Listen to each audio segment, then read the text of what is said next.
Le Seigneur soit avec vous et avec votre esprit. Évangile de Jésus-Christ selon saint Jean. Gloire à toi, Seigneur. En ce temps-là, Jésus disait à ses disciples, moi je suis la vraie vigne, et mon Père est le vigneron. Tout sarment qui est en moi, mais qui ne porte pas de fruit, mon Père l'enlève. Tout sarment qui porte du fruit, il le purifie en le taillant, pour qu'il en porte davantage. Mais vous, déjà nous voici purifiés grâce à la parole que je vous ai dite. Demeurez en moi comme moi en vous. De même que le sarment ne peut pas porter de fruit par lui-même, s'il ne demeure pas sur la vigne, de même, vous non plus, si vous ne demeurez pas en moi. Moi je suis la vigne, et vous les sarments. Celui qui demeure en moi et en qui je demeure, celui-là porte beaucoup de fruits. Car en dehors de moi, vous ne pouvez rien faire. Si quelqu'un ne demeure pas en moi, il est comme le sarment jeté dehors et il se dessèche. Les sarments secs, on les ramasse, on les jette au feu et ils brûlent.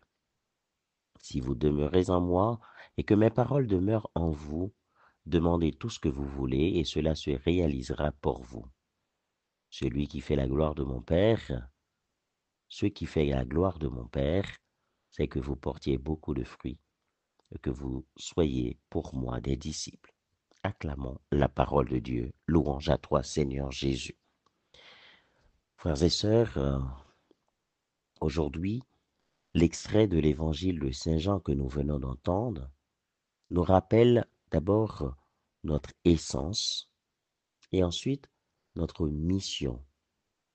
Jésus, en employant l'image de la vigne, des sarments et du vigneron, nous montre qu'en fait que nous sommes venus de Dieu. Nous vivons par lui, pour lui et en lui. Lorsque nous en sommes conscients, cela nous empêche de vivre vainement et inutilement. Alors, à travers ce texte d'évangile, Jésus nous appelle donc à bâtir, à entretenir notre relation avec Dieu. Je ne sais pas si vous avez fait attention dans la lecture, il y a cette question de demeurer en moi, comme moi en vous. Demeurez en moi, c'est-à-dire, en fait, vivre avec moi. Restez auprès de moi, restez au plus profond de moi. Parce que lui-même, il est déjà au plus profond de nous. Et vous voyez, celui qui reste au plus profond, celui qui reste en parfaite amitié, en parfaite harmonie avec Dieu, eh bien celui-là peut porter du fruit. Et celui qui reste attaché à Dieu, ben, en fait, peut avancer dans une tranquillité. Il y a une paisibilité, puisqu'en fait, celui qui s'attache à Dieu sait de toute façon qu'il va porter fruit. Et aussi, le Seigneur nous interpelle aussi à travers ce texte d'évangile sur notre propre mission, en disant, ben, si quelqu'un ne demeure pas en moi, il est comme le sarment jeté dehors. Le sarment jeté dehors. C'est-à-dire, en fait, nous pas servi à rien. Jeter dehors, c'est signe côté que à n'importe quel moment on vient dessécher, à n'importe quel moment, le capable prend passer dans du feu. Les sarments secs, on les ramasse et on les jette au feu et ils brûlent. C'est-à-dire, en fait, où sont paille, côté vent capable de porter. Et pour un chrétien, c'est là pour nous, ouais, c'est là qui assure dans mon Dieu, c'est là qui attaché dans mon Dieu, eh bien, c'est sûr et certain, les pas qu'à ni jeter dehors, les pas qu'à aller dans du feu. Et ça fait nous, on signe aussi par rapport à notre vie.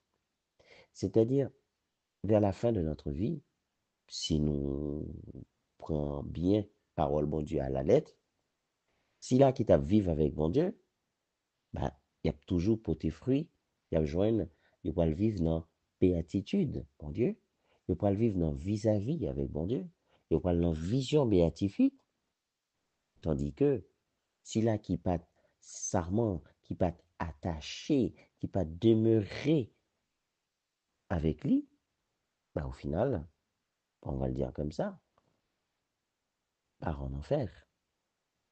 Et donc là où il y a des pleurs et des grincements de dents. Et puis, les faits nous connaît aussi qui ça qui priorité, nous. Quand il dit, ce qui fait la gloire de mon Père, c'est que vous portiez beaucoup de fruits. Alors, ma campé là pour me poser nous une seule question. Est-ce que nous sentons que relation nous avec bon Dieu fait nous porter fruit? En pile fois, nous qu'à penser que nous avons très bonne relation, très bons amitiés avec bon Dieu. Pourtant, en fait, ou pas dans quel impact, hein, ou pas dans quel fruit que vous portez pour si la vivre autour là. Si que pas dans quel fruit ou pas gain et impact que vous portez pour si la vivre autour là, ben c'est du pipeau quoi. Il n'y a pas de raison quoi. Un chrétien doit être un témoin. Un chrétien doit porter fruit. Et moi toujours prendre cet exemple ça peut-être ensemble avec nous, c'est que on pas besoin qu'on verse l'évangile par cœur. On pas besoin qu'on tout prier, gagner. On pas besoin toute la sainte journée pour faire neuvaine, pour faire toute bagaille. Mais en fait, il y a un monde qui koto. Il y a un monde qui vivent dans la famille. Il y a un petit appel. Il y a un petit sourire que vous baillez au monde. Il y a un petit message d'amour que vous baillez au monde. C'est un fruit que vous portez dans la ville. C'est un fruit que vous portez dans la ville parce qu'en fait, il sentit que vous avez une vie chrétienne là, au plus profond de vous-même. Tandis que parfois, on doit réciter verset de l'évangile, on doit réciter toute prière Saint-Michel Archange, on fait neuvaine tout côté, ou Saint-Jean-Baptiste, ou al Chalon, ou al tout côté. Et pourtant, pour que j'aime témoin grand-maître là, parce que il y a des actions qui simples qu'on pas choisi pour te, il y a des actions qui simples qu'on pas quitter grand-maître là, utiliser comme instrument. Eh bien, frère avec ce mieux, si nous voulons porter non disciple grand-maître là, faut que nous commencer par demeurer. Et pour nous demeurer avec lui, c'est là nous mettre genoux à nous à terre et là nous connaît que lui-même lui c'est plus grand passé nous. Que le Seigneur Tout-Puissant nous bénisse, lui qui est Père, Fils et Saint-Esprit. Amen.